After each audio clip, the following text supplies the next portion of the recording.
الحمد لله رب العالمين والصلاة والسلام على الرسول الأمين.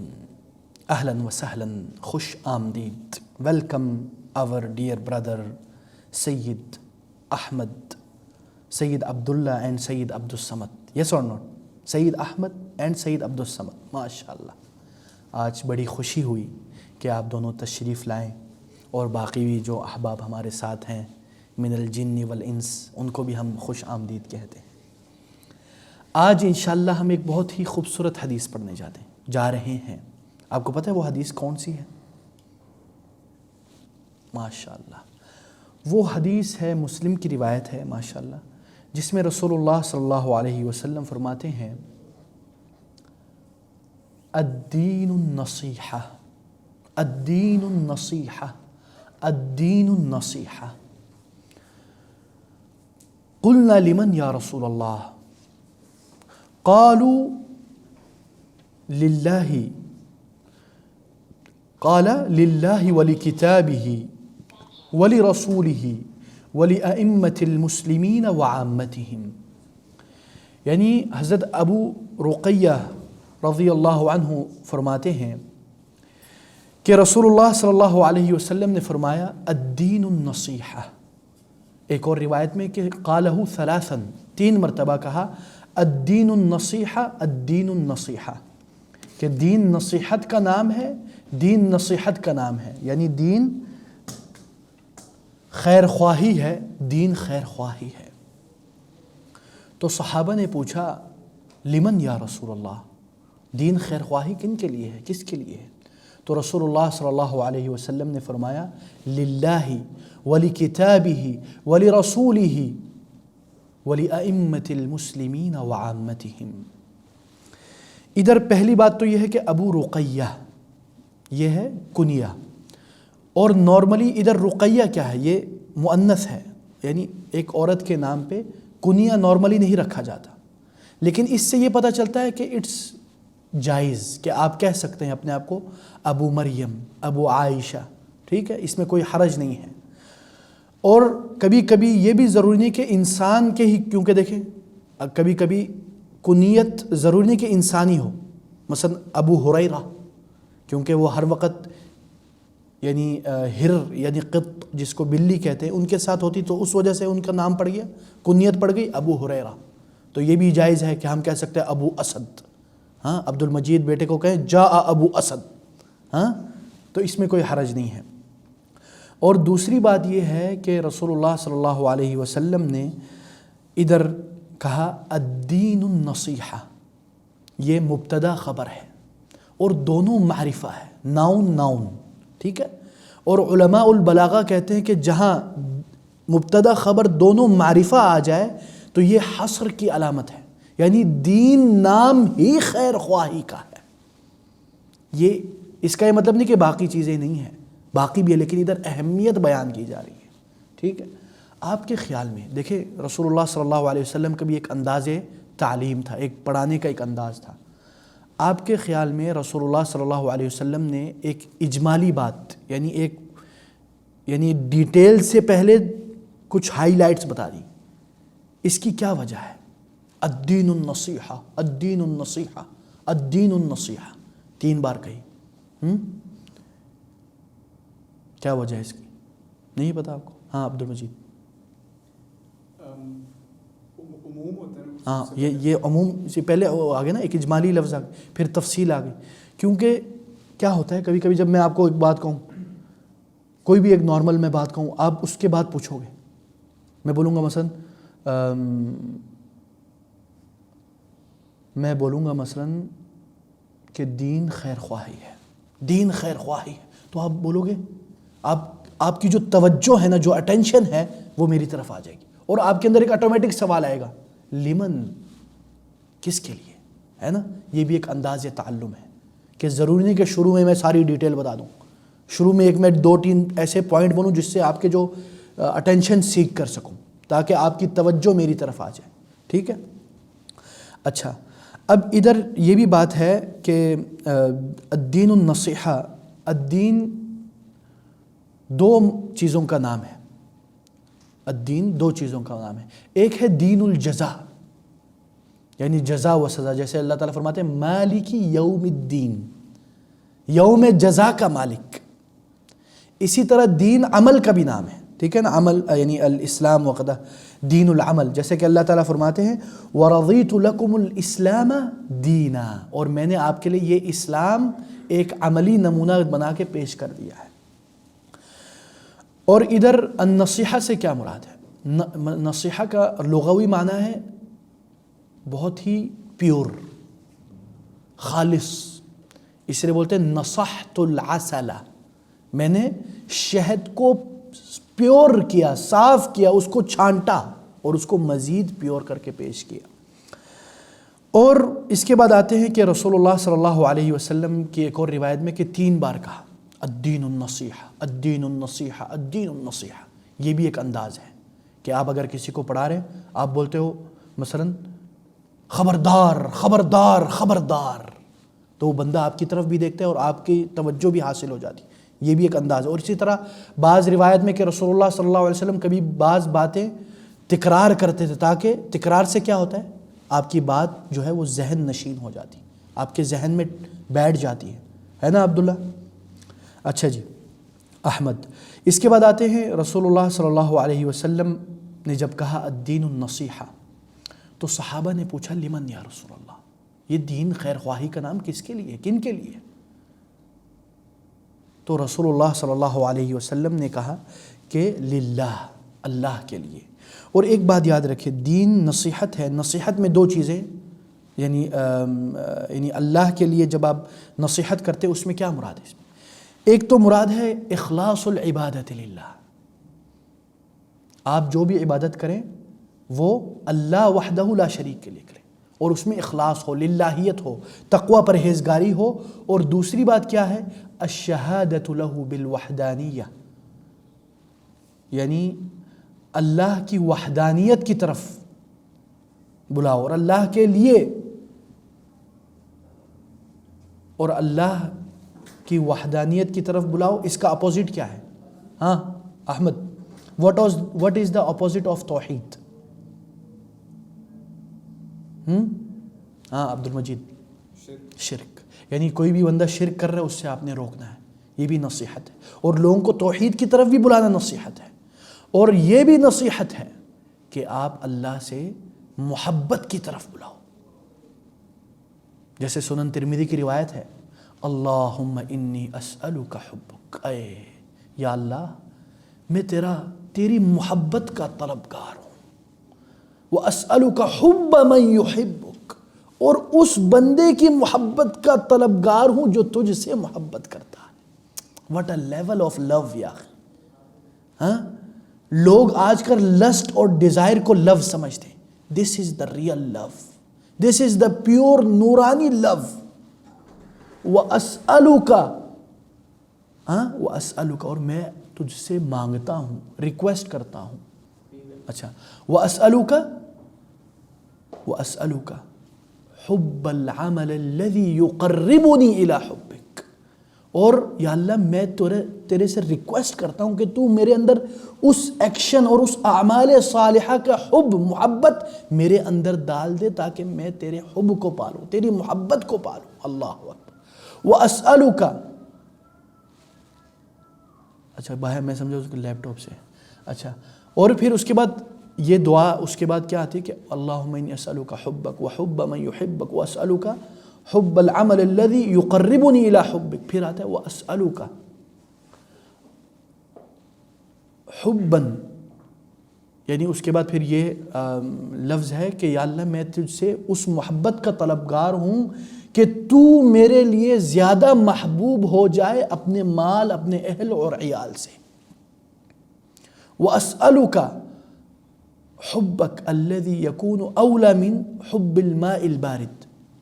ٹھیک ہے، یعنی رسول اللہ صلی اللہ علیہ وسلم نے یہ دعا پڑھی ہے کہ یا اللہ گرمی میں، دیکھیں نا شدت گرمی ہے اور ٹھنڈا پانی آپ کے سامنے ہے. ہاں Ahmad, in a hot weather you have a cold water. کیسی طلب ہوتی ہے، اف یار. ہاں، اس سے زیادہ آپ کی محبت اللہ کے لیے ہو. اور یہ جو کولڈ واٹر ہے نا جو ہاٹ ویدر میں آپ پیتے ہو، سب سے پہلے اس کا حساب ہوگا. حدیث میں ہے کہ اول ما يحاسب العبد من النعم الماء البارد. یعنی نعمتوں میں سے ایک تو ہے نا اعمال میں سے نماز یا اس طرح، ایک اور حدیث میں جو نعمتوں میں سے جو سب سے پہلے چیز کا محاسبہ وہ ٹھنڈا پانی ہوگا. اور اسی طرح آپ اللہ کی محبت کیسے کر سکتے ہیں؟ اسی طرح آپ اللہ کی محبت کا اظہار نصیحت کے انداز میں، اشعار کے انداز میں بھی کر سکتے ہیں. حسان ابن ثابت نے کیا کیا تھا؟ حسان ابن ثابت نے اللہ کی محبت کا اظہار شعر سے کیا، پوئٹری سے کی. یعنی آپ نے کسی بھی وسائل کے ذریعے اللہ کی محبت کا اظہار کرنا ہے. اس کے بعد آتے ہیں کہ رسول اللہ صلی اللہ علیہ وسلم نے فرمایا النصیحۃ للہ ولکتابہ، اور اللہ کی یہ جو کتاب ہے قرآن ہماری طرف نازل ہوا ہے، اس کی طرف بھی نصیحت کرنا ہے. اس کا کیا مطلب ہے؟ اس کے مطلب میں آپ کو بتا دیتا ہوں. سب سے پہلی چیز ہے کہ کتاب کی، قرآن کا دفاع کرنا. کیا مطلب ہے اس کا دفاع کرنے کا؟ ہاں، عبد الصمد، احمد، عبد المجید. میں نے سوچا آج تھوڑا نا چینج کر لے، وہ ایک ہی طرف سے آ رہی ہے باتیں، دونوں طرف سے آئے باتیں. ہاں، کیا بولتے ہیں اس کو؟ Interactive session. ہاں، کیا کہتے ہیں عبد المجید؟ یعنی کتاب کی دفاع کرنا. قرآن کی دفاع کیسے کریں گے؟ پریزرویشن کو پروف کرنا. یعنی قرآن کو یہ پروف کرنا کہ دس از ورڈ آف گاڈ، یہ بھی. اور اسی طرح احمد ویک اپ بیٹا. ہاں، اچھا، اسی طرح مثلا جیسے کہ مستشرقین نے، اورینٹلسٹ نے کیا کیا تھا؟ You know who are the orientalist? ہاں عبد المجید. Western scholars who have studied Islam. Yes. Why they studied Islam? Like to create doubts. Yeah. So can you imagine that someone who is knowledgeable, they are not knowledgeable, there is some problem in their knowledge also, but they are knowledgeable somehow, and اپنی زندگی انہوں نے وقف کر دی. کس چیز کے لیے؟ نعوذ باللہ. وہ عربی بھی سیکھتے ہیں، قرآن بھی سیکھتے ہیں، قرآن کو یاد بھی کرتے ہیں، حدیث کو پڑھتے ہیں، حدیث کو یاد بھی کرتے ہیں، اور عربیت کی بلاغت میں بھی گہرائی میں جاتے ہیں، چاہے اس میں تھوڑا گڑبڑ ہو. کس لیے؟ جسٹ فار میکنگ ڈاؤٹس کہ یہ دیکھو یہ قرآن میں یہ غلطی آ گیا، استغفر اللہ. اور الحمدللہ علماء الاسلام، دا اسکالرز آف اسلام نے یہ کام کر دکھایا کہ انہوں نے ایک ایک نقطے کا جواب دے دیا. جو بات اورینٹلسٹ نے اٹھائی اس کا جواب دے دیا. ٹھیک ہے نا. اور یہ اورینٹلسٹ کیوں آئے؟ اصل میں یہ لوگ چاہتے تھے، یہ جو کالونیز ہیں نا، کالونیزم کے یہ میسنجرز تھے. یہ آتے تھے جس جگہ پہ قبضہ کرنا، ادھر آنے سے پہلے یہ اپنے اسکالرز کو بھیجتے تھے ویسٹرن، تاکہ ادھر اسٹڈی کریں. How are the people, what are their religion, how is their culture, how we can change them. ٹھیک ہے نا. انہوں نے تو پہلے قبضے کیے، وار کیے، لیکن کوئی فائدہ نہیں ہوا کیونکہ بلیف ادھر ہے. لیکن اب انہوں نے سوچا نہیں، اب آئیڈیولوجیکل وار، اور آج وہ کر رہے ہیں. آج وہ آپ کے دین میں شکوک و شبہات پیدا کر رہے ہیں مختلف انداز سے. ٹھیک ہے. اچھا، اور اسی طرح کتاب کی نصیحت کے متعلق جو دوسری بات ہے وہ یہ ہے کہ اس کتاب پر ایمان لانا، believing that this is from Allah, اور اس میں کوئی ڈاؤٹ نہیں ہونا، اور اس کی طرف لوگوں کو بلانا. یعنی نصیحت ہر وقت اس وقت نہیں ہوتی کہ کوئی بندہ برا کام کرے تو اس کو جا کے نصیحت کرے، بلکہ نصیحت اس کو بھی کہا جاتا ہے کہ آپ دعوت دیں. مثلا میں بھی جو کر رہا ہوں یہ بھی ایک انداز میں نصیحت ہے. ٹھیک ہے احمد؟ اچھا، تو ایک تو یہ ہو گیا، اور اسی طرح جو تیسری چیز ہے وہ ہے اپنے آپ کو اس کتاب کے مطابق بنانا. ابھی ماشاءاللہ سید احمد اور سید عبدالصمد قرآن حفظ کر رہے ہیں.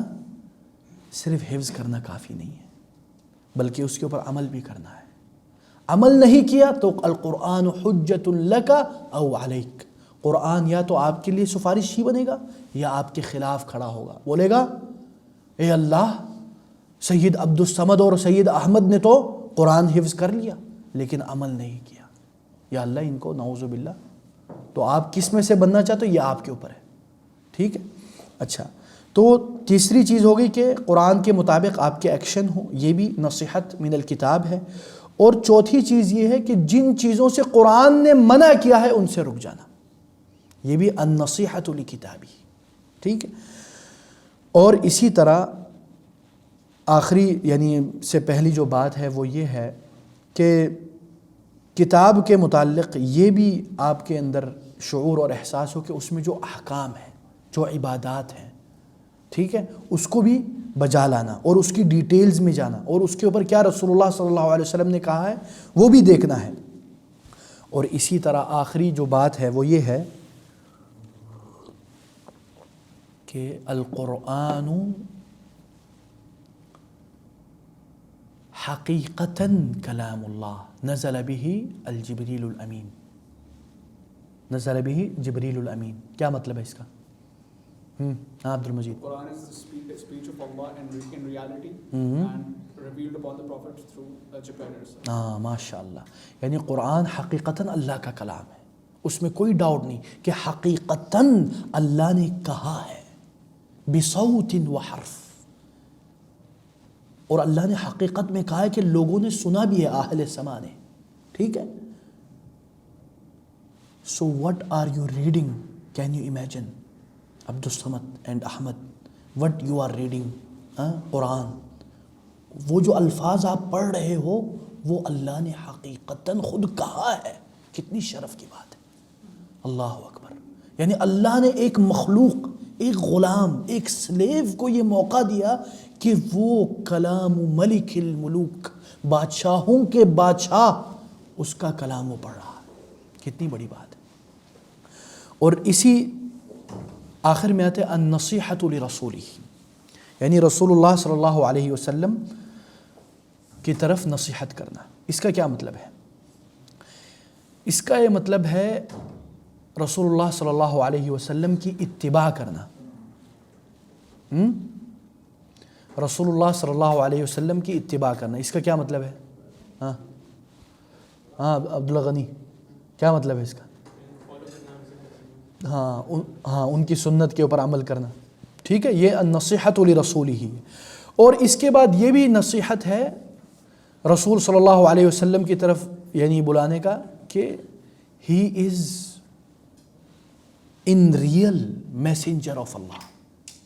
ٹھیک ہے، اور وہ صادق امین تھا، اس نے ایک لفظ بھی نعوذ باللہ اپنی طرف سے نہیں گڑا. ٹھیک ہے، احمد عبدالصمد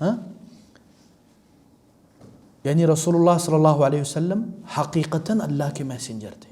یہ النصیحۃ لرسولہ میں داخل ہو جاتی. اور اسی طرح النصیحۃ لرسولہ میں کیا داخل ہوتی کہ رسول اللہ صلی اللہ علیہ وسلم نے جو ہمیں خبریں دی ہیں اس کے اوپر بھی ایمان لانا. اس کا کیا مطلب ہے؟ احسن. یعنی رسول اللہ صلی اللہ علیہ وسلم نے ہمیں خبریں دی ہیں اس کے اوپر بھی ایمان لانا. اس کا کیا مطلب ہے؟ یعنی کہ جو اللہ کی طرف سے جو باتیں آئیں گے نازل ہوئی ہیں اس کے اوپر یعنی یقین رکھنا. بالکل. یعنی جو رسول اللہ صلی اللہ علیہ وسلم نے ہمیں خبریں دی ہیں اس کے اوپر بھی یقین رکھنا. اور اس پر بھی یقین رکھنا کہ جو رسول اللہ صلی اللہ علیہ وسلم نے فیوچر کی باتیں کہی ہیں یا جو پاسٹ کی باتیں کی، بہت سے قصے ہیں. آج لوگ کیا بولتے ہیں؟ نوز بھائی تو قصے کہانیاں ہیں. These are just a stories, these are just a fantasy. No, this is reality 100%. کیوں؟ کیونکہ ہمارے نبی نے بتایا ہے. تو یہ النصیحۃ لرسولہ میں داخل ہے. ٹھیک ہے. اور اسی طرح یہ بھی النصیحۃ لرسولہ میں داخل ہے کہ رسول اللہ صلی اللہ علیہ وسلم نے جو آپ کو آرڈرز دیے ہیں اس کے اوپر چلنا، اور جو منع کیے ہیں اس سے رک جانا. اور یہ بھی ہے نصیحت لرسولی میں سے کہ آپ اللہ کے رسول کی دفاع کریں. کیسے؟ مثلا کوئی مثال دے گا؟ غنی، مثلا رسول اللہ صلی اللہ علیہ وسلم کا دفاع کرنا کیسے کریں گے؟ مثلا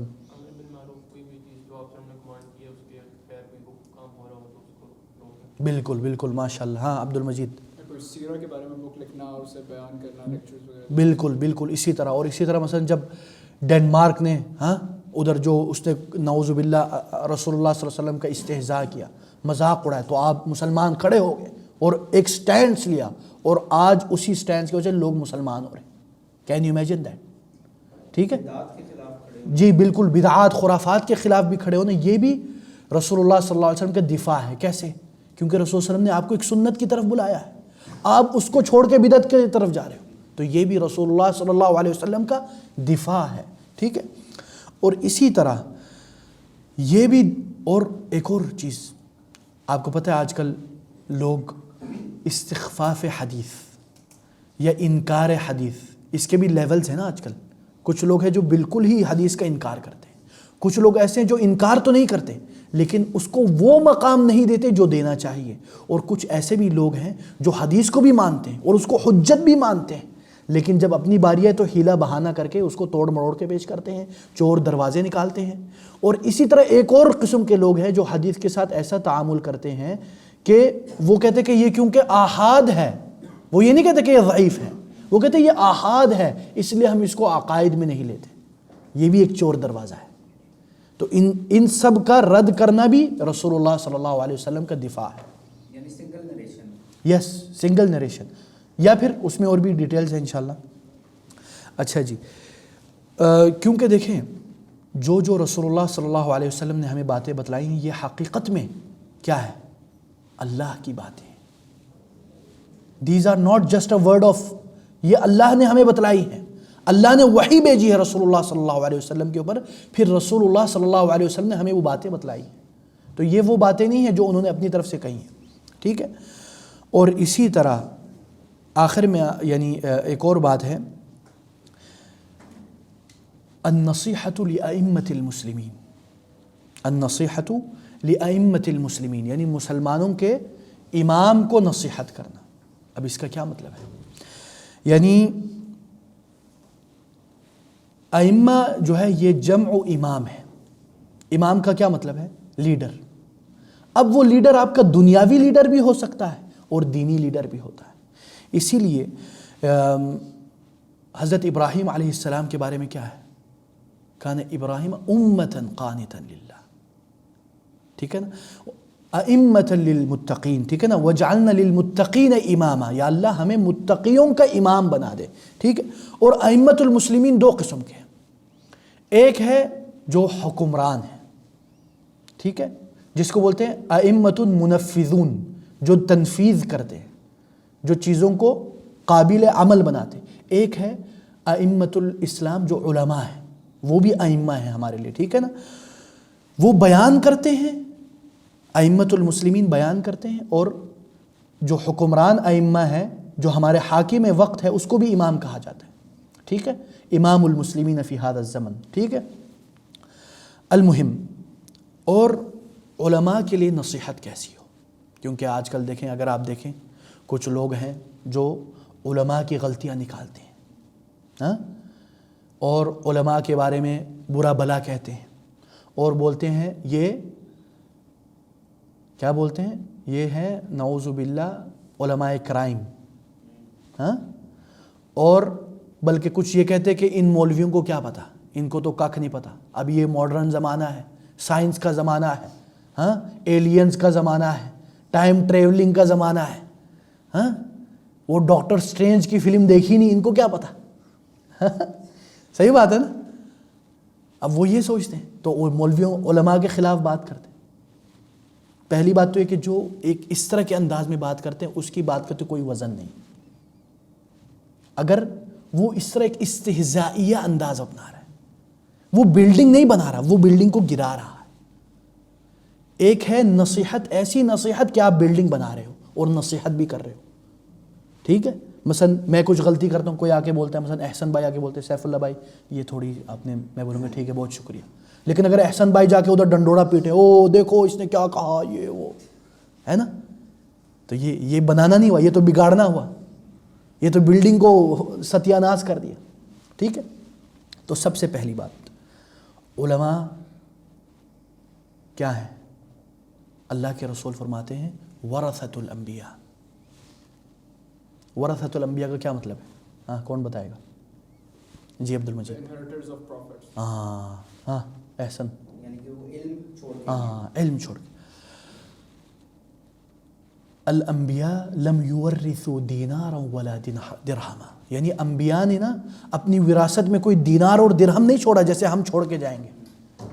انما ورثوا العلم, لیکن انبیاء نے وراثت میں کیا دی؟ علم دیا. والعلماء ورثۃ الانبیاء, اور علماء جو ہیں وہ انبیاء کے وارثین ہیں. کس طرح؟ علم کے وراثت.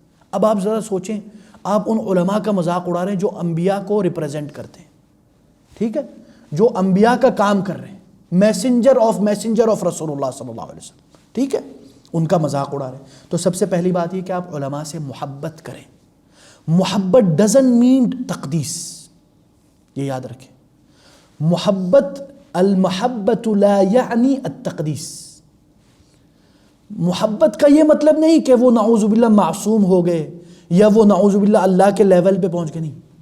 محبت کا مطلب ہے آئی لو ہم یا اخی because they are knowledgeable people, they may mistake, یعنی ہو سکتا ہے وہ غلطیاں کریں یا اخی, وہ دودھ کے تو نہیں دھلے ہوئے, ٹھیک ہے. تو سب سے پہلی محبت. دوسری بات, ان کی مساعدہ, ان کے ساتھ تعاون کرنا خیر کے کاموں میں, ان کے پیغامات کو آگے پہنچانا, کیونکہ وہ قال اللہ قال رسول کہہ رہے ہیں, ٹھیک ہے.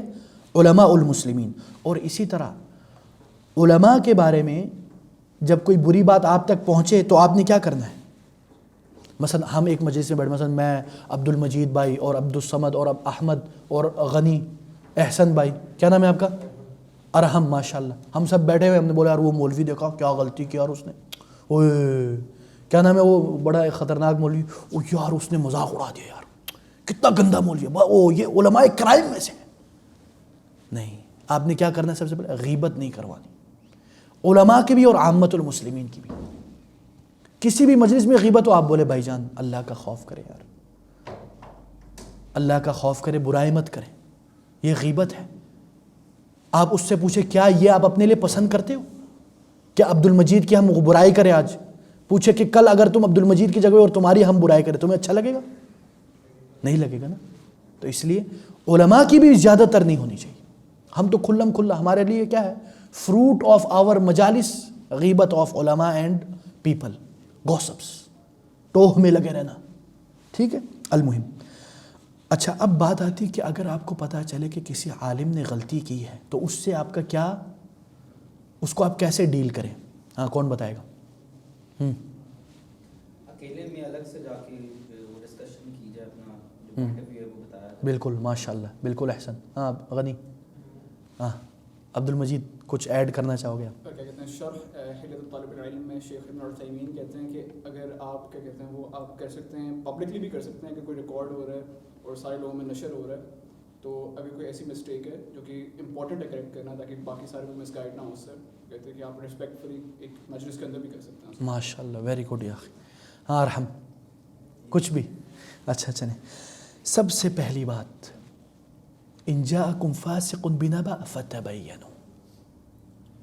جب بھی کسی عالم کی غلطی آپ کے سامنے بیان, سب سے پہلے یہ دیکھو کہ کیا یہ سچ میں اس عالم نے کہی ہے نہیں کہی. آتھینٹکسٹی آف دیٹ ورڈ, کیا یہ اس عالم, ہاں ویریفائی کرنا. We should verify, we should not trust everyone blindly, we should not be blind follower. Whatever people will say we should say ہاں یہ صحیح کہا, نہیں, وی شوڈ سے سی کہ کیا یہ سچ میں کسی عالم نے, اس عالم نے یہ کہا ہے نہیں کہا, ٹھیک ہے. اور جب آپ کو پتہ چل گیا تو دوسری بات یہ کہ آپ نے یہ دیکھنا کیا یہ جو بات کہی ہے کیا وہ قابل تنقید بھی ہے یا نہیں ہے, کیا وہ ایسی بات ہے جو یعنی اسلام کے واضح تعالیم کے اتنی واضح خلاف ورزی ہو, یا اس میں ایسی کوئی گنجائش ہے, اس میں اختلاف ہے, اس میں علماء کے اقوال ہیں, ٹھیک ہے. سیکنڈ اسٹیپ, تیسری چیز ہے، اگر آپ کو پتہ چل جائے کہ وہ قابل تنقید بات نہیں ہے، وہ ایسے ہی لوگوں نے بڑا چڑھا کے مسالہ ڈال دیا، ڈرامہ بنا دیا، سسپینس کریٹ کر دیا اپنے ویوز کے لیے. آج کل کرتے ہیں نا لوگ ویوز کے لیے کیا کیا نہیں کرتے، نعوذ باللہ. علماء کے ایسا تھمبنیل لگایا ہوتا ہے کہ اوے وارننگ ڈونٹ واچ دس، وہ گھس جاتے ہیں اس میں، ہے نا. اب اس حالت میں کیا، اگر آپ کو پتہ چلے کہ وہ قابل تنقید بات نہیں ہے تو آپ اس کا دفاع کریں. ایک عالم کا دفاع کرنا بھی یہ دین میں سے ہے، ٹھیک ہے. اچھا، اب اگر پتہ چل جائے مثلا کہ یار جو عالم کی طرف بات کہی گئی تھی وہ سچ میں انہوں نے کہی ہے، دوسری کہ یار یہ قابل تنقید بات ہے، تو آپ کیا کریں گے؟ اگر وہ بات انہوں نے ایک نجی مزے سے، یعنی مثلا میں نے ابھی غلطی کر دی، میں عالم تو نہیں ہوں، طالب علم ہوں، میں نے ایک غلطی کر دی، تو آپ کیا کریں گے؟ اگر وہ غلطی ہو تو آپ آ کے مجھے سیپریٹلی سیکریٹلی آپ مجھے نصیحت کریں گے. آپ بولیں گے، آپ یہ نہیں کہیں گے کہ یار اللہ کا خوف کرو، اور مولوی سیف اللہ یہ کیا کر دیا تم نے یار، تمہیں ڈر نہیں لگتا، اور للکارو اور اس کی تو بےزتی کر دی، اس کی عزت رسپیکٹ ہی ختم کر دی، ڈگنیٹی ختم کر دی، عزت نفس مجروح کر دی، اس کی فیلنگ کو ہرٹ کر دی، اس کے لیے تو دروازے ہی بند کر دیا نا اس نے، اب تو بات ہی نہیں سنے گا تمہاری، ہے نہیں. لیکن آپ کہیں گے ماشاء اللہ شیخ صاحب آپ مثلا آپ تھوڑا ملائی لگائیں، ٹھیک ہے، تھوڑا رسپیکٹ دیں، تھوڑی عزت دیں، ان کو بولیں ماشاء اللہ آپ بڑا اچھا لیکچر دیتے ہیں، مجھے بڑا پسند آتا ہے، لیکن آپ نے یہ بات کہی مجھے کچھ سمجھ نہیں آئی. کم لائک اے اسٹوڈنٹ، ایک عاجزی کے ساتھ ہے، پوچھے کہ شیخ صاحب مجھے یہ بات سمجھ نہیں آئی کہ آپ کا کیا خیال ہے اس بارے میں، جو آپ نے بات کہی ہے مجھے سمجھ نہیں آئی، اس کی کوئی ریزن ہے یا کوئی دلیل ہے، آپ مجھے بتا دیں. سم ٹائم ہمیں لگتا ہے کہ اس نے دین کے خلاف بات کی، پھر وہ بولتا ہے یار دیکھو اس کی دلیل یہ ہے، تو آپ حیران رہ جاتے ہو، کیونکہ آپ نے پیچھے ایک بڑی بلڈنگ کھڑی کی ہوئی ہے کہ یار یہ تو غلط ہی ہو گیا. جب آپ پوچھتے ہو بتا دو، آپ کے ذہن میں وہ بات آتی نہیں ہے جو اس نے جس اینگل سے اس عالم نے دیکھا ہوتا ہے، ٹھیک. اچھا، اور پھر اس کے بعد آپ ان کو وہ مان لیں گے انشاءاللہ. دیکھیں جو عالم حق والا عالم ہوتا ہے نا، اللہ کی قسم وہ مانتے ہیں. واللہ میں نے خود ہمارے جامعوں میں، جامعہ جب ہم ابن سعود میں پڑھتے تھے یا دارالحدیث میں پڑھتے تھے، مثلا کبھی کبھی شیخ نے مثلا 2-3 لائن چھوڑ دی یا کچھ تشریح میں 1-2 اضافہ بھول گئے، تو ہم بولتے ہیں شیخ سب کے سامنے، ہم تو اس وقت تو بے ادب تھے اللہ معاف کرے، لیکن دیکھیں نا جو عالم حقیقی ہوتے ہیں نا وہ بے ادبی کو بھی یعنی برداشت کرتے، اپنے حق کا رجوع کرتا ہے، وہی نہیں دیکھتا کہ اس نے کس انداز میں کیا. لیکن ہمارے لیے لازم ہے کہ ہم نصیحت کریں تو اچھے انداز میں کریں. بلکہ وہ عالم اگر اس کو پتہ چلے نا، واللہ العظیم بڑے خوش ہوتے تھے، خدا کی قسم. یعنی میں نے ایسے ایسے بڑے علماء کو دیکھا ہے کہ اگر آپ ان کو بتائیں نا کہ یا شیخ یہ کیا آپ نے کہہ دیا، یہ کیا غلطی ہو گئی، یہ وہ آ کے پہلے تو اگر ان کو پتہ چل جائے اسی وقت تو وہ اس کو کریکٹ کر دیتے، یا بعد میں وہ جا کے چیک کر کے تو اگلے دن آ کے سب سے پہلے لیکچر میں اس طالب علم کی تعریف کرتے ہیں کہ ماشاءاللہ کل مجھے عبد المجید نے یہ بتایا تھا تو ان کی بات درست تھی، ماشاءاللہ احسنت یا عبد المجید. بلکہ اس کے لیے پھر وہ خاص اس کو نا الگ اٹینشن، مثلا کچھ ایسے اساتذہ جن کو ہم اللہ معاف کرے تنگ کرتے تھے، وہ بولتے ہیں یار میں تم لوگوں کی وجہ سے زیادہ تیاری کر کے آتا ہوں، سچ میں، ٹھیک ہے نا. تو یہ بات ہے. تو عالم کو فرق نہیں پڑتا، لیکن آپ ایز اے طالب علم عاجزی انکساری کے ساتھ جائیں. اچھا، اور اسی طرح آخری بات یہ ہے کہ یہ بھی جائز نہیں، نصیحہ لائمۃ المسلمین کے لیے یہ بھی جائز نہیں کہ آپ کو یہ سب پتہ چل جائے اور آپ خاموش رہیں.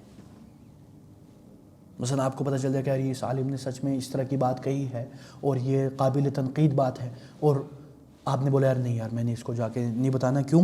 اگر میں نے جا کے بتا دیا وہ برا مان جائے گا یا وہ دین کا تبلیغ چھوڑ دے گا. نہیں، یہ آپ کو بتانا چاہیے.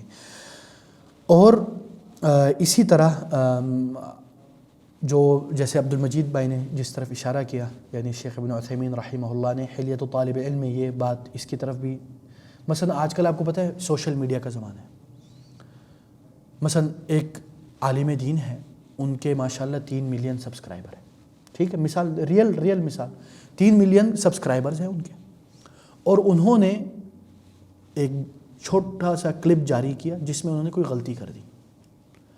اب اس ویڈیو کی جو ریچ ہے وہ تقریباً 6 ملین ہے. آپ سوچیں ذرا، 6 ملین ویوز، ٹھیک ہے.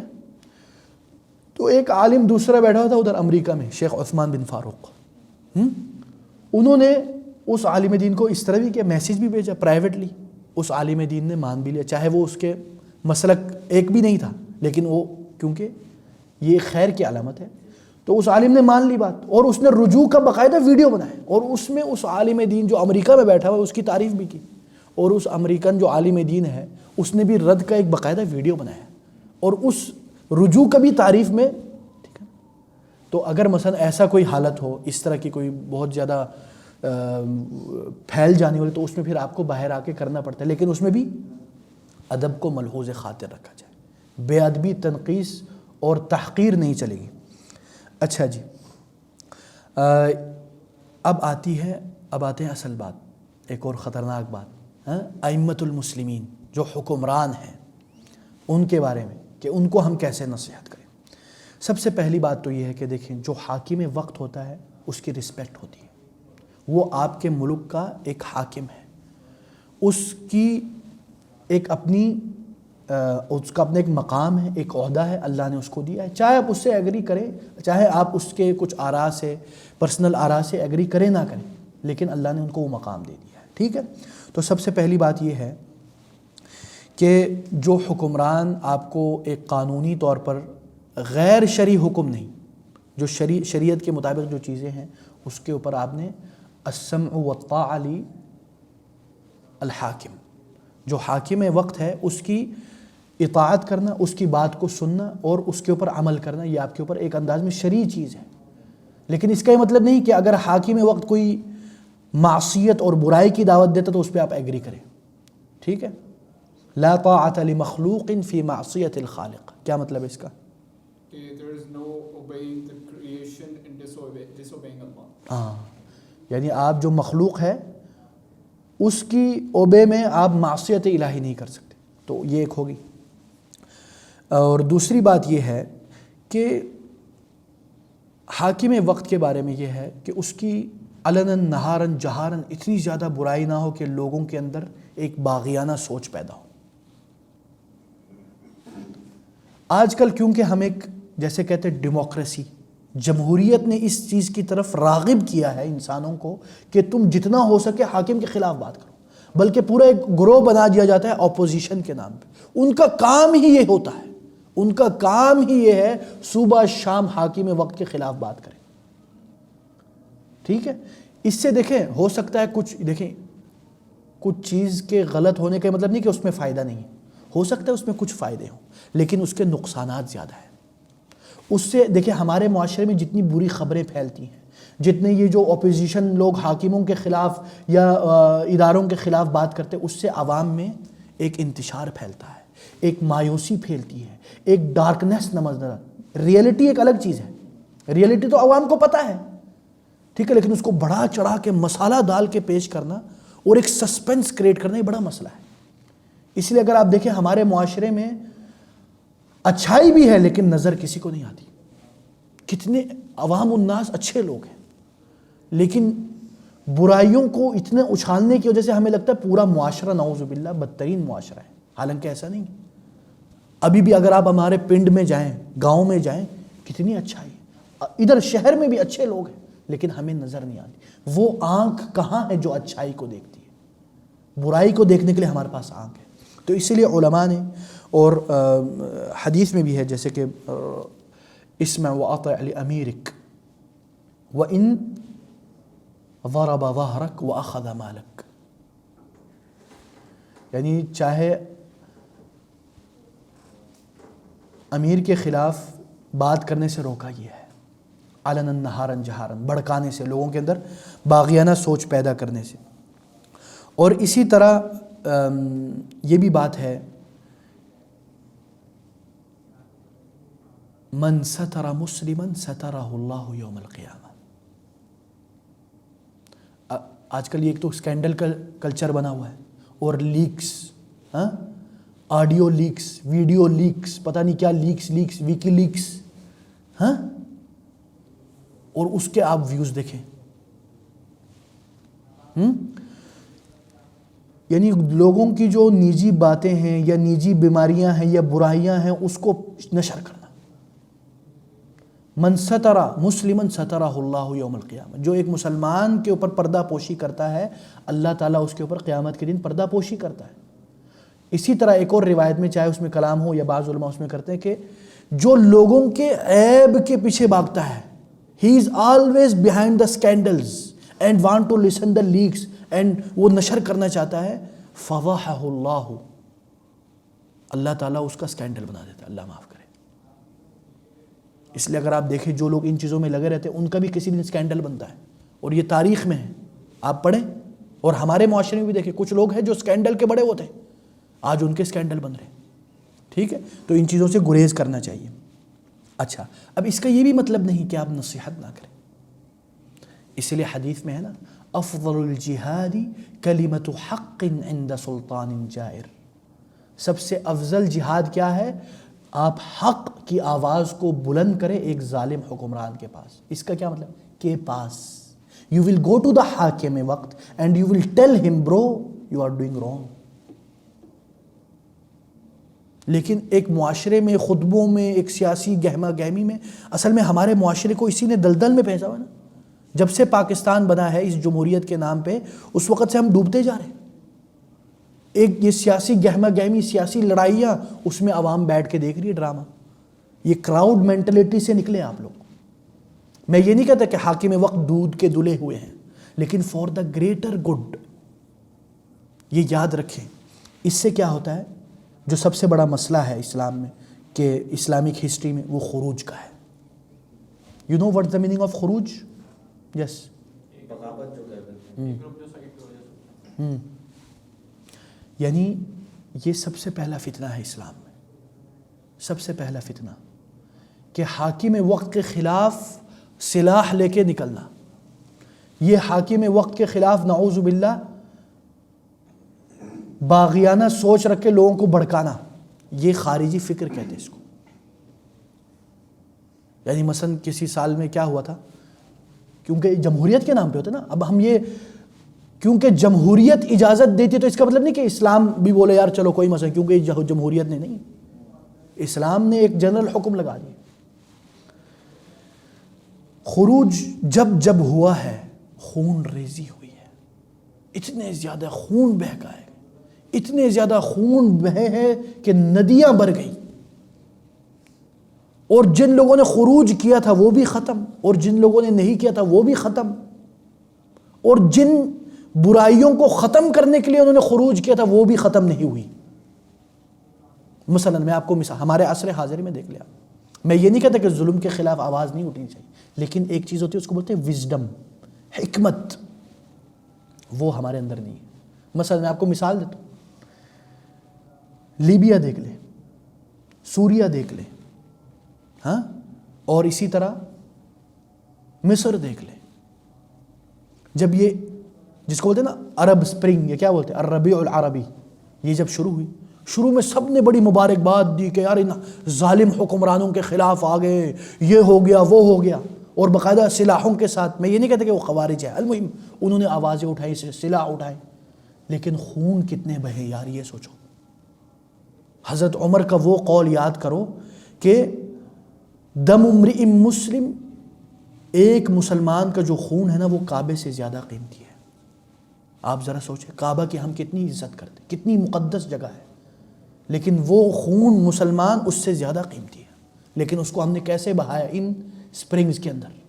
وہ الگ معاملہ، اس سے میں اختلاف کرتا ہوں، اتفاق کرتا ہوں، جو بھی ہے، لیکن اس کے آپ دیکھیں نقصانات اور فوائد کیا ہے۔ اسی لیے ائمۃ الاسلام نے ہمیشہ خروج سے منع کیا ہے،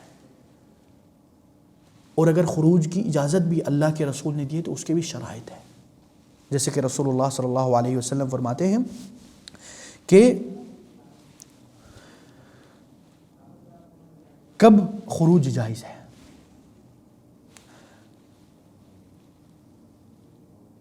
حدیث میں ہے کہ رسول اللہ صلی اللہ علیہ وسلم فرمایا کہ ان تروا کفرا بواحا عندکم فیہ من اللہ برہان، ایک ایسا واضح کفر بواح جو چیخ چیخ کے پکار رہا ہو کہ یہ کفر ہے، اور اس میں تعویل کی گنجائش نہ ہو، اور تمہارے پاس اس کے ٹھوس ثبوت ہو، یہ نہیں کہ تعویل کی گنجائش ہو، ٹھیک ہے۔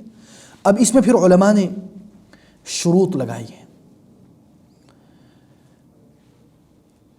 ایک چیز ہے جیسے یعنی شیخ ابن عثیمین رحمہ اللہ کہتے ہیں کہ ایک چیز ہے جس کو بولتے ہیں جواز الخروج، خروج کرنا جائز، اور وجوب الخروج، اور خروج میں کرنا لازم ہو جاتا ہے. وہ کب ہے؟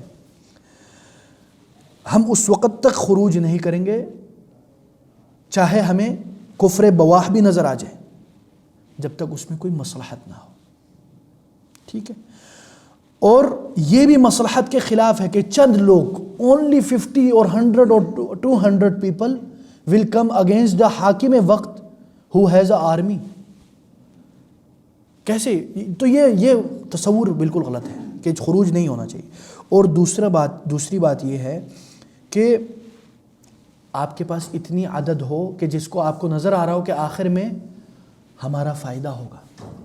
یہ نیکسٹ لیول ہے. لیکن یہ آج تک اگر آپ دیکھیں اسلامک ہسٹری میں یہ شروط کبھی بھی نہیں آئے، کبھی بھی کسی چیز پر ایگزیکٹلی لاگو نہیں ہوئی. اس کا مطلب ہے اسلام نے بہت شدت سے خروج سے منع کیا ہے، کیونکہ اس میں خون ریزی ہوتی ہے.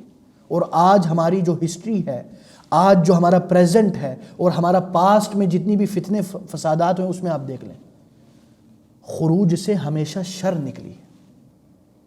ٹھیک ہے؟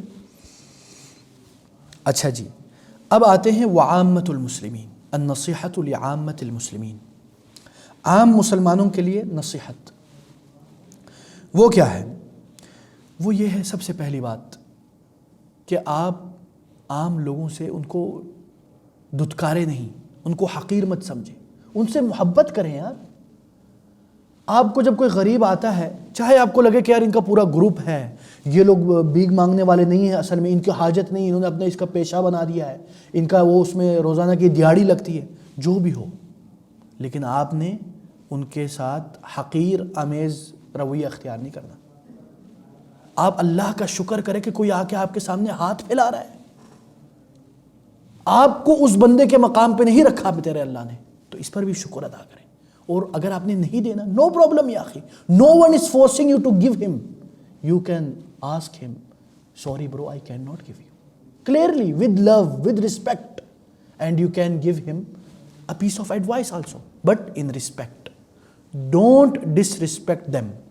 اوکے؟ اچھا جی. اور دوسری بات یہ ہے، دیکھیں اب ایک اور بات ہے، نصیحت اور فضیحت میں کیا فرق ہے. ٹھیک ہے؟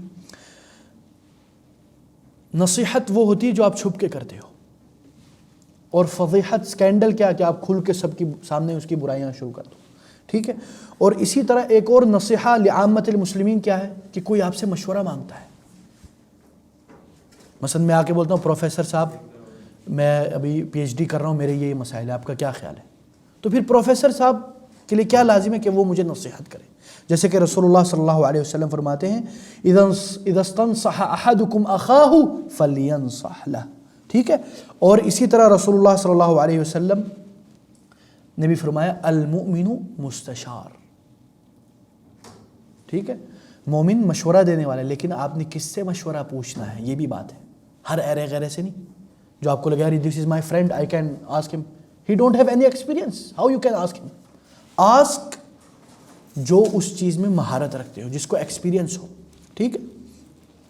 اور دوسری بات یہ ہے مسلمانوں، عامت المسلمین کی جو نصیحتوں میں یا اس کے اوپر آپ کا کیا حق ہے، جب آپ کی مجلس میں ان کی برائی کی جائے یا ان کے خلاف کوئی بہتان گڑا جائے، جیسے میں نے پہلے ہی بتایا، آپ نے اس میں روکنا ہوگا.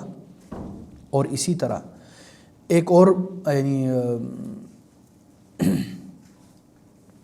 اور بات ہے کہ لوگوں کی برائیوں کو بھی نہیں اچھالنا چاہیے. یعنی بعض علماء کہتے ہیں وَاجْتَهِدْ أَن تَسْتُرْ الْعُصَاةِ فَإِنَّ ظُهُورَ عَوْرَاتِهِمْ وَهَنٌ فِي الْإِسْلَامِ وَهُوَ أَحَقُّ شَيْءٍ بِالسِّتْرِ. یعنی لوگوں کی مثلا جو گناہ گار لوگ ہیں ان کے گناہوں کو اچھالنا ایک انداز میں اس چیز کا مظاہرہ ہے کہ اسلام کمزور ہے. تو بولتے ہیں اس اینگل سے بھی آپ لوگوں کی برائیوں کو مت اچھالیں. ٹھیک ہے؟ اچھا، اب آتے ہیں فوائد الحدیث، اس حدیث کے فوائد. سب سے پہلی کہ نصیحت کی اہمیت. دیکھیں اسلام میں نصیحت کی کتنی اہمیت ہے. ٹھیک ہے؟ حتیٰ یہ تک کہا گیا کہ دین پورا خیر خواہی کا ہی نام ہے. ٹھیک ہے؟ اور اسی طرح دوسری بات ہے کہ رسول اللہ صلی اللہ علیہ وسلم نے کیسے سکھایا، یعنی رسول اللہ صلی اللہ علیہ وسلم ایز اے ٹیچر، یعنی رسول اللہ صلی اللہ علیہ وسلم نے ایز اے ٹیچر پہلے ایک بات پوچھی، پھر آگے ان کو وہ بات بتلائی.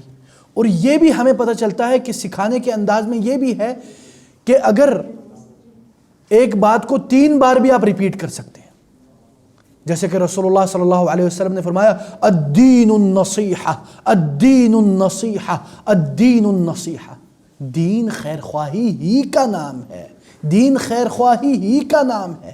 یہ بھی ایک انداز تعلیم ہے رسول اللہ صلی اللہ علیہ وسلم. اور اس حدیث سے ہمیں یہ بھی پتہ چلتا ہے کہ صحابہ کرام کتنے علم کے مشتاق تھے، یعنی صحابہ ایز اے طلاب علم، صحابہ as a seeker of knowledge, یعنی ان کو ایک بات کا پتہ نہیں چلا تو وہ پوچھتے تھے. تو اسی طرح آپ طلبۃ العلم کو بھی چاہیے کہ جب کوئی بات سمجھ میں نہ آئے تو آپ پوچھیں. اور اسی طرح اس سے ہمیں یہ بھی پتہ چلا کہ آپ علماء کا کیا مقام ہے.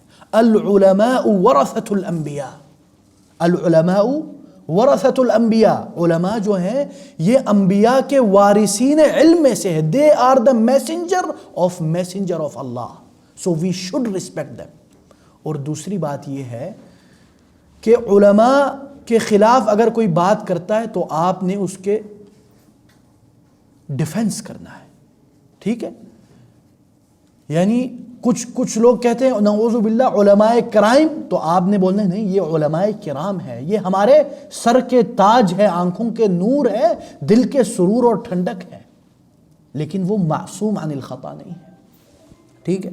اور اس سے ہمیں یہ بھی پتہ چلا کہ نصیحت اگر کسی حاکم وقت کو کرنی ہے تو کیسے کرنی چاہیے، اور باغیانہ سوچ سے بچنی چاہیے. اور فتنہ خروج کتنا خطرناک فتنہ رہا ہمارے ہسٹری میں، اس سے ہمیں یہ بھی پتہ چلتا ہے. اور اسی طرح آخر میں ایک اور بات، ایک دعا میں نے آپ لوگوں کو سکھلائی تھی، وہ دعا آپ لوگ یاد کریں. رسول اللہ صلی اللہ علیہ وسلم فرماتے ہیں اللہم انی اسألک حبک، اے اللہ میں تیرے محبت کا طلبگار ہوں، واسألک حب من یحبک، اور اس بندے کی بھی محبت کا طلبگار ہوں جو تیرا محبوب ہے، تاکہ مجھے تیری محبت کا مقام مل جائے. واسألک حب العمل الذی یقربنی الی حبک، اور اے اللہ مجھے وہ عمل محبوب بنا دے جس سے میں تجھ سے محبت کروں. دیکھیں اسلام میں محبت یعنی احبک یا اللہ، اے ہائے ہائے یا اللہ مجھے تجھ سے محبت ہے. اس کا کیا مطلب ہے؟ اس کے تقاضے ہیں، اس کے کیا تقاضے ہیں؟ جو آپ کا محبوب آپ کو حکم دے آپ اس کے خوشی کے ساتھ کریں، تڑپ کے ساتھ. اسی لیے رسول اللہ صلی اللہ علیہ وسلم کیا کہتے تھے؟ ارحنا بہا یا بلال، اے بلال ہمیں نماز سے ایک آرام پہنچا دے. یہ نہیں کہا نماز سے میں چھٹکارا دے دے، استغفر اللہ. ارحنا بہا، کیوں؟ کیونکہ مومن نماز سے اپنے اللہ سے، اپنے محبت کرنے والے سے ہم کلام ہوتا ہے، کنیکشن تھرو کرتا ہے اور کہتا ہے الحمدللہ رب العالمین. تو یہ سب محبت کی علامتیں ہیں. اور اسی لیے ابن تیمیہ رحمہ اللہ، شیخ الاسلام ابن تیمیہ رحمہ اللہ فتاوی میں فرماتے ہیں کہ جو دل اصل میں کس لیے بنائی گئی ہے؟ دل بنائی ہی اس لیے کہ وہ اللہ سے محبت کرے، یعنی تمام چیزوں کی محبتیں اس لیول پہ نہ پہنچے جدھر وہ اللہ سے محبت کرے. اس لیے میں اللہ تعالیٰ سے دعا گو ہوں کہ اللہ تعالیٰ ہمارے اندر اس کی محبت پیدا کر دے، کہ ہمارے نزدیک یہ دنیا، یہ مال، یہ پیسہ، یہ نوکر چاکر، یہ دنیا کی زرق برق دنیایں، یہ ساری حقیر ہو اور اللہ کی محبت سب سے اعلیٰ ہو. اللہ جب کہہ رہا ہو حی علی الصلاح حی علی الفلاح، کہ آؤ نیکی کی طرف، آؤ کامیابی کی طرف، تو آپ کے ہاتھ میں کچھ بھی ہو، بلینز کے کانٹریکٹ آپ کے سامنے، آپ کے کلائنٹ بیٹھے ہوں، آپ اس کو چھوڑ کے چلے جائیں. کیوں؟ میرے اللہ میرے نزدیک زیادہ محبوب ہے. یہ تو دنیا ہے. دنیا کیا ہے؟ الدنیا لا تساوی عند اللہ جناح بعوضہ. یہ جو دنیا ہے اس کی قیمت اللہ کے نزدیک کیا ہے؟ ایک مچھر کے پر کے برابر بھی نہیں ہے. اگر اس کی ذرہ بھی قیمت ہوتی تو کافر کو کیوں کھلاتا؟ اسی لیے ایک بڑے ولی اللہ ہیں سید عبداللہ غزنوی، وہ کہتے تھے کہ جب میں اللہ کا ذکر کرتا ہوں تو مجھے ایسا لگتا ہے کہ یہ دنیا حقیر ہے، کچھ بھی نہیں ہے. کیوں؟ کیونکہ میں ملک الملوک کا ذکر کر رہا ہوں. تو اس لیے ہمارے اندر بھی اللہ کی محبت پیدا ہونی چاہیے. اور اسی طرح ایک اور مقام ہے، لوگوں سے اللہ کے لیے محبت کرنا، یہ سب سے بڑا مقام ہے واللہ. اسی لیے حدیث ہے بخاری کی، ذاق حلاوت الایمان من احب للہ، اس بندے نے ایمان کو چکھ لیا جس نے اللہ کے لیے محبت کی. جو ایک اپنے بھائی سے کہے کہ احسن بھائی مجھے آپ سے اللہ کے لیے محبت ہے، کوئی میری آپ سے نہ کوئی مجھے آپ سے پیسہ چاہیے، نہ کوئی مطلب ہے، مطلبی دوست نہیں ہوں میں، مجھے صرف آپ سے اللہ کے لیے محبت ہے. واللہ یہ ایسا ایک احساس اور ایک ایسی فیلنگ ہے جو ناقابل تعبیر ہے واللہ. تو محبتوں کا اظہار کریں اور اس محبت پر عمل بھی کریں. صرف دعوے دار نہ بنیں. یہ نہ کہیں کہ میں عاشق رسول ہوں اور نماز نہیں پڑھتے. یہ کہو کہ عاشق رسول ہو اور نعوذ باللہ ڈانس گانے اور قوالی کے نام پہ کیا کیا علم غلم کرتے ہو. اور اللہ کی محبت میں سے ایک اور بات ہے، اللہ کی وحدانیت. ابھی یہ 25 دسمبر آنے والا ہے، ہاں بہت افسوس سے کہنا پڑتا ہے، خدا کی قسم، یعنی دل